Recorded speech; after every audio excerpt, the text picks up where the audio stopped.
Assalamualaikum warahmatullahi wabarakatuh, sahabat dermawan, sahabat kemanusiaan. Kembali lagi bersama Ria dari Aksi Cepat Tanggap Jawa Timur. Hari ini kita ada dalam program baru nih, spesial Ramadan, podcast Ramadan tanpa batas. Nah, di podcast Ramadan tanpa batas edisi perdana kita kedatangan tamu, yaitu Head of Regional Jatim Bali Nusra, Mas Diki Taufik. Nah, ini beliau sudah ada di sebelah saya. Kita sapa dulu ya. Assalamualaikum Mas Diki. Waalaikumsalam warahmatullahi wabarakatuh, Mbak Ria. Alhamdulillah, kita baru pertama kali podcast bareng Mas Diki, juga di tempat yang istimewa. Kita lagi ada di Pelabuhan Tanjung Perak, Surabaya, di Dermaga Lentamal. Nah, lebih tepatnya ngapain sih kita di sini? ACT Surabaya ditemani dengan Head of Regional Jatim Bali Nusra, Mas Diki. Kita lagi di Tanjung Perak, Surabaya. Lagi ada apa ya? Kita tanya Mas Diki. Kita lagi ngapain Mas Diki di pelabuhan ini? Ya, bismillahirrahmanirrahim. Hari ini kita lagi proses loading, Mbak Ria. Ya, loading bantuan ya dalam jumlah yang cukup besar yang akan kita kirimkan untuk saudara-saudara terdampak bencana banjir bandang dan longsor di Nusa Tenggara Timur. Kami dapat ajakan, ACT dapat ajakan kolaborasi bersama dengan Pangdam 5 Brawijaya, Pemprov Jatim, dan juga TNI Angkatan Laut. Nah, dalam hal ini kita disediakan satu armada khusus ya untuk mengangkut logistik dalam jumlah besar, yakni KRI Tanjung Kambani. Nah, hari ini sampai dengan nanti malam kemungkinan kita akan masukkan semua bantuan ya dari para sahabat dermawan untuk kemudian kita kirimkan ke saudara-saudara kita yang ada di Nusa Tenggara Timur. Begitu, Mbak Ria. Nah, sebagaimana teman-teman tahu, kita juga update berita kemanusiaan di Jawa Timur wabil khusus. Kemarin kita ada gempa di Malang lebih tepatnya. Tentu ini menjadi kabar yang tidak mengenakan gitu ya. Tentu dari teman-teman Aksi Cepat Tanggap juga segera melakukan aksi bagi para korban-korban yang terdampak gempa di Malang. Nah, kita tanya sama Mas Diki, kira-kira yang dilakukan oleh teman-teman dari Aksi Cepat Tanggap untuk membantu para korban yang ada di Malang, karena ada dua bencana nih. Ada di Nusa Tenggara Timur, ada di Malang yang merupakan bagian dari wilayah Mas Diki. Ini bagaimana pembagian tugasnya nih Mas Diki? Sejauh ini alhamdulillah dua tragedi bencana yang terjadi dalam waktu yang tidak jauh bersamaan, baik di NTT maupun di Malang, cukup tertangani. Ya, ini ujung daripada kita melibatkan partisipasi anak-anak muda yang tergabung dalam relawan masyarakat Indonesia atau MRI, masyarakat Indonesia, sehingga kita tidak butuh waktu lama untuk merespon tatkala terjadi situasi emergensi seperti yang terjadi di NTT maupun di Malang beberapa waktu lalu. Alhamdulillah ya, hingga hari ini dua tragedi bencana ini bisa kita tangani ya bersama-sama dalam lingkup kolaborasi dan partisipasi gitu. Di Malang sendiri, kalau kemudian kita bicara yang terbaru di Malang, ya alhamdulillah kita sudah dirikan kurang lebih sekitar 4 posko untuk menangani para pengungsi yang hari ini barangkali mungkin tengah mengalami situasi trauma, barangkali gitu, masih mengalami situasi trauma, sehingga ya kita berusaha untuk melayani sebisa mungkin. Wabil khusus sekarang di suasana Ramadan, artinya kita coba menyiapkan kebutuhan pokok, khususnya kebutuhan pangan untuk para penyintas yang ada di 4 posko yang sudah didirikan Aksi Cepat Tanggap dalam kurun waktu ya sekitar 4 hari ke belakang. Begitu, Mbak Ria. Siap. Semoga semua bencana ini tertangani dengan baik. Kita bisa menyelesaikan sampai tahap recovery, emergency recovery, sampai tahap rekonstruksi. Setelah bencana itu terjadi. Nah, itu ngomongin update berita kemanusiaan. Sekarang kita agak chill, kita ngobrol-ngobrol soal Mas Diki juga sebagai Head of Regional. Nggak apa-apa nih Mas? Nah, kira-kira kalau bagi Mas Diki sendiri, kemanusiaan bagi Mas Diki itu apa?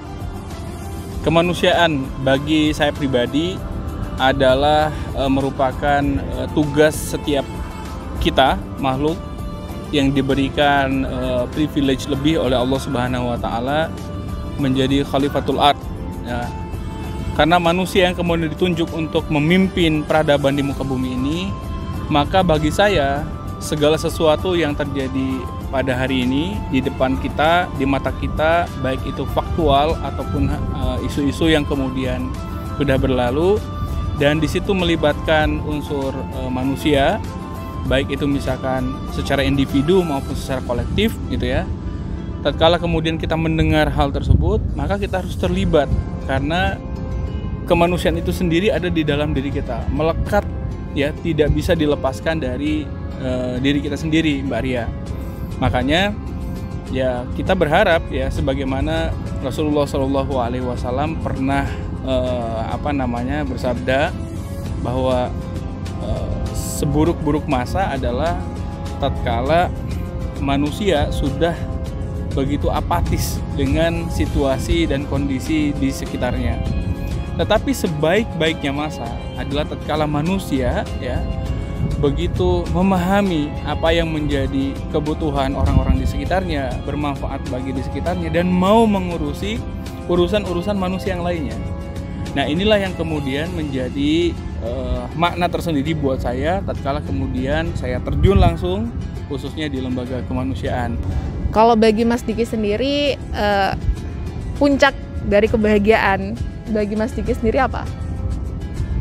Puncak kebahagiaan itu bagi saya mungkin hari ini, karena ketika saya berada di bangku SMP sangat berbeda definisinya. Kemudian ketika beranjak dewasa SMA, bangku kuliah, sampai kemudian berada di lingkungan yang hari ini barangkali relatif saya berada di lingkungan kemanusiaan. Puncak kebahagiaan adalah tatkala kemudian kita bisa menjadi sebaik-baik manusia. Jadi Allah sangat menyukai orang-orang yang kemudian berbuat baik, tapi Allah sangat mencintai orang-orang yang kemudian berada di level sebaik-baik manusia. Nah, ini barangkali yang saat ini tengah saya ikhtiarkan. Mudah-mudahan saya juga bisa menjadi salah satu di antara apa yang Allah Subhanahu wa Ta'ala inginkan, menjadi sebaik-baik manusia. Dan saya menganggap jika kemudian saya dirasa oleh orang-orang di sekitar bermanfaat, memberikan impact bagi masyarakat sekitar, khususnya buat keluarga saya, sahabat saya, orang-orang terdekat saya, maka itulah ya puncak kebahagiaan saya, Mbak. Nah, sekarang pernah nggak sih Mas Diki mengalami satu kondisi yang paling buruk gitu, kondisi paling buruk yang ya itu adalah masa paling buruk, tapi apa yang bikin Mas Diki itu aku bisa melewati ini? Saya sering sekali, Mbak Ria, memasuki fase yang barangkali kalau saya definisikan kehidupan saya cukup random ya, bahkan relatif barangkali pernah mengalami situasi-situasi kelam menurut saya. Jadi saya pernah berada di satu titik di mana sepertinya memang sudah tidak punya harapan lagi untuk hidup. Pernah sampai berada di titik itu. Tetapi kemudian apa yang mampu mengkalibrasi saya untuk kemudian bisa kembali on the track sebagaimana sebagaimana perintah Allah Subhanahu wa Ta'ala kepada kita sebagai manusia, yakni untuk beriman, untuk kemudian menjadi orang-orang bertakwa seperti itu. Maka ada satu hal yang barangkali mungkin sekitar tahun 2017 ya, tahun 2017-an, yaitu ujian di mana gonjang-ganjing masalah pekerjaan. Bagi saya sebagai kepala keluarga itu ujian yang luar biasa ya. Kehilangan mata pencaharian, kemudian sudah punya anak, tinggal sama mertua, itu berat banget bagi saya. Belum lagi memang kehilangan pekerjaannya bukan sebuah proses yang normal seperti itu. Artinya saya kehilangan pekerjaan dengan proses yang begitu tidak diharapkan gitu ya, begitu menyakitkan lah buat saya. Nah, saya kemudian melakukan satu proses di mana saya meyakini bahwa setiap orang mengalami fase kegersangan masing-masing ya, fase kegersangan masing-masing. Maka satu hal yang saya lakukan adalah mengakses pertolongan langit. Nah, gimana caranya? Yang pertama, jadi ada dua kuncinya. Yang pertama adalah husnuzon, yang kedua menerima semua ya. Yang pertama husnuzon, yang kedua bergerak. Yang pertama husnuzon, yang kedua bergerak. Kisahnya bermula dari terinspirasi dari kisah Siti Hajar, yang Nabi Ibrahim alaihissalam ditugaskan Allah untuk meninggalkan Siti Hajar di lembah Bakah, di lembah yang gersang. Saya memahami psikologi Siti Hajar yang lagi mengandung besar, ditinggalkan oleh suaminya dalam situasi yang tidak ada apapun di sekitarnya. Dan sepertinya manusia sering mengalami fase-fase kegersangan seperti itu. Apa yang dilakukan Siti Hajar? Menerima semua ketetapan Allah bahwa ini terbaik baginya. Maka barangkali hari ini kita tidak akan melihat peradaban Mekah jika Siti Hajar waktu itu membangkang kepada Nabi Ibrahim alaihissalam. Tapi lihat, ya, hanya dengan bermodalkan husnuzon, menerima semua ketetapan Allah, menerima semua kegersangan yang Allah berikan, hari ini peradaban besar Mekah nampak di depan mata kita. Yang kedua adalah bergerak, ya, bergerak teman-teman semua. Allah hadirkan solusi bagi kita tatkala kita berada pada situasi yang situasi yang kelam. Kuncinya adalah bergerak. Kenapa bergerak? Begini teman-teman semua. Bisa jadi solusi itu memang ada di sekitar kita. Tapi Allah ingin melihat seberapa serius kita menyikapi tantangan tersebut, ujian tersebut. Maka Siti Hajar yang melalui filosofi yang dikisahkan oleh dalam kisah Siti Hajar bergerak dari Safa ke Marwah dalam jangka yang cukup panjang. Tetapi justru Allah hadirkan solusinya ada di tengah-tengah kaki Ismail. Dari kisah inilah kemudian saya sering menemukan alhamdulillah di usia saya sekarang menemukan pola tatkala kemudian masuk lagi ke situasi yang membuat kita jatuh, membuat kita terkekang, ya, terkurung. Saya kembali lagi ke dua hal ini. Akhirnya dari situ saya bisa bangkit lagi, ya. Kisah-kisah itu mampu mentenagahi saya lagi. Ya, kemudian filosofi yang tadi saya ambil dari kisah Siti Hajar mampu kembali membangkit dan saya pun bisa berlari kembali sebagaimana biasanya. Begitu Mbak Ria. Wah, itu juga jadi spirit buat diri saya pribadi ya.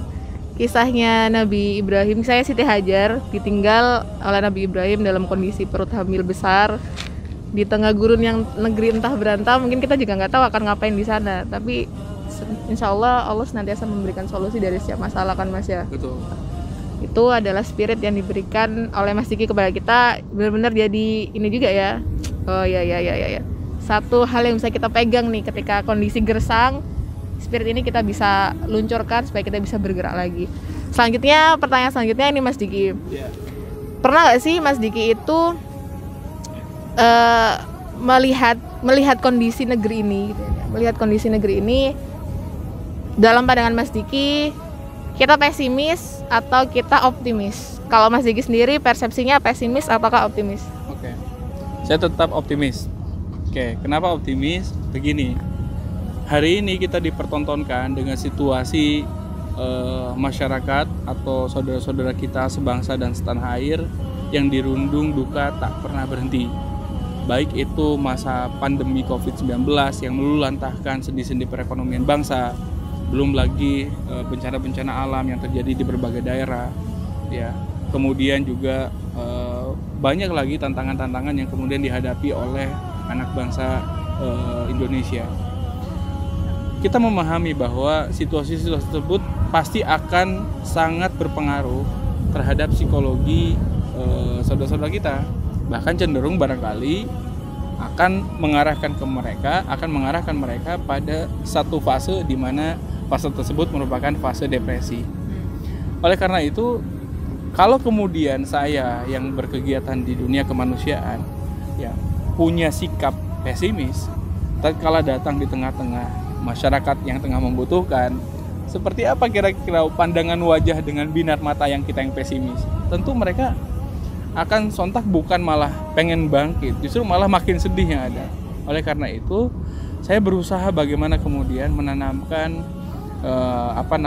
menanamkan sikap optimisme di dalam diri kita, dalam diri saya pribadi khususnya, dengan cara apa? Dengan banyak bersyukur, dengan banyak mensyukuri segala yang telah Allah karuniakan kepada kita, sehingga ini menjadi karakter dimanapun kita ditempatkan, dimanapun kita ditugaskan, dimanapun kita berangkat, dimanapun kita berhenti, bertemu dengan banyak orang dalam situasi mereka tengah terdesak, terpuruk, ya, kemudian tengah mengalami kesedihan yang mendalam.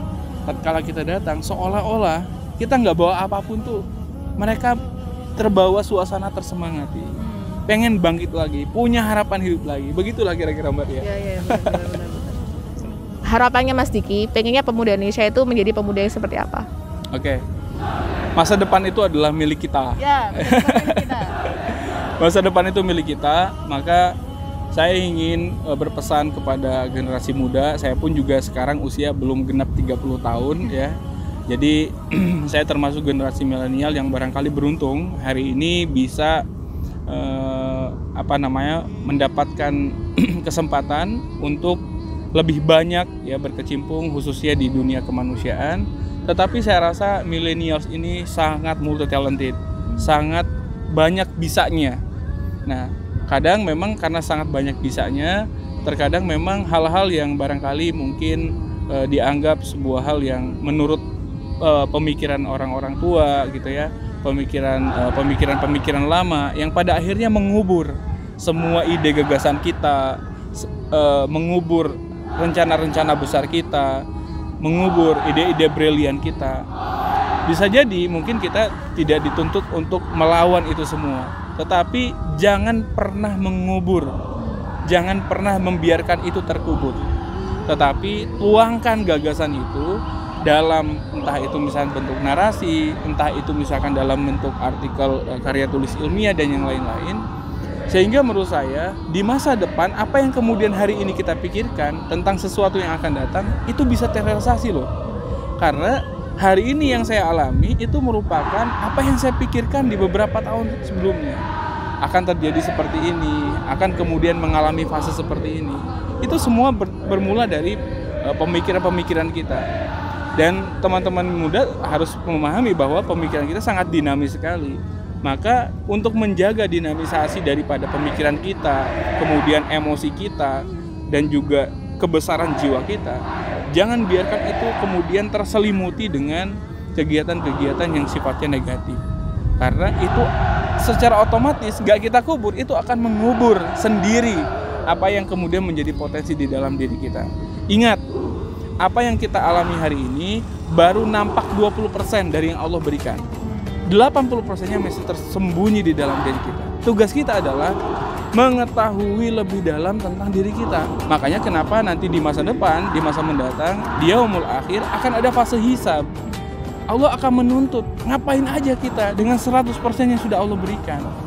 Maka dari itu, tempah diri kita hari ini, asah segala kemampuan kita, gunakan semua daya upaya untuk kemudian mengeluarkan segenap potensi yang ada di dalam diri kita. Maka ya insya Allah aku yakin generasi muda hari ini adalah para pemimpin di masa depan. Generasi muda hari ini adalah pemegang keputusan di masa depan. Oleh karena itu saya berpesan sekali lagi ke teman-teman yang masih muda hari ini untuk kemudian bisa memaksimalkan masa mudanya untuk hal-hal yang baik. Begitu kira-kira Maria. Iya, saya jadi ingat kata pepatah kalau dari apa yang Mas Diki sampaikan, man sara darbi wasahla. Barang siapa yang berjalan menuju ke tujuannya, dia pasti akan sampai. Jadi tinggal kita menetapkan tujuan kita itu seperti apa. Kalau tujuan kita itu nggak tinggi, tujuan kita nggak besar, ya kita akan berjalan ke situ-situ aja. Makanya generasi muda yang Allah berikan nikmat luar biasa, nikmat waktu, nikmat kesempatan, nikmat ilmu, nah nikmat waktu luang, nah itu benar-benar harus bisa dimanfaatkan sebaik mungkin. Kalau katanya kemarin itu kata siapa ya, habiskan jatah gagalmu ketika kamu masih muda gitu kan dia. Gagal is oke, gagal nggak masalah. Jatuh bangkit lagi kayak tadi kisahnya Siti Hajar. Nah terakhir pesan buat sahabat dermawan nih Mas Diki apa? Untuk sahabat dermawan, kebetulan ini lagi momentum Ramadan ya. Sebagaimana tadi saya sampaikan di awal, barangkali semua diri kita sebagai manusia juga ingin ya berada di fase atau berada di level sebaik-baik manusia. Rasulullah SAW bersabda, khairun nas anfa'uhum linas. Sebaik-baik manusia, catat dan digarisbawahi. Kalimatnya adalah sebaik-baik manusia. Berarti levelnya adalah di atas baik gitu. Adalah mereka yang bermanfaat buat yang lainnya. Ini yang kemudian momen yang sangat tepat bagi para dermawan. Tidak hanya kemudian melakukan amaliyah ibadah untuk diri kita, kemudian melakukan kegiatan-kegiatan sunnah sebagaimana untuk diri kita, tetapi kita pun menjadi inisiator sekaligus penggerak kebaikan-kebaikan itu. Maka manfaatkan momentum Ramadan untuk menjadi sebaik-baik manusia, baik itu menjadi penggerak, pengingat sholat rekan-rekan kerja kita yang ada di kiri kanan kita, kemudian menjadi penggerak ya rekan-rekan kita untuk senantiasa bisa bertilawah, berzikir kepada Allah di momentum Ramadan yang begitu mulia ini, atau barangkali jadi penggerak untuk mengingatkan saudara-saudaranya untuk ikut bersedekah walau sedikit gitu ya, walau sekecil apapun kepada saudara-saudara kita yang saat ini tengah tertimpa musibah di berbagai daerah. Begitu Mbak Ria. Terima kasih Mas Diki, bincang sorenya pada sore hari ini. Kita udah mulai mau matahari terbenam. Insya Allah itu dulu podcast perdana kita di podcast Ramadan, Aksi Tanpa Batas. Insya Allah di podcast kali ini dan di podcast yang akan datang akan banyak obrolan-obrolan seru dan bermanfaat yang bisa sahabat Dermawan semua ambil gitu kan ya spiritnya. Oke, itu dulu sahabat Dermawan semuanya. Insya Allah kita bakal ketemu di podcast yang selanjutnya, di podcast Ramadan Tanpa Batas. Wassalamualaikum warahmatullahi wabarakatuh.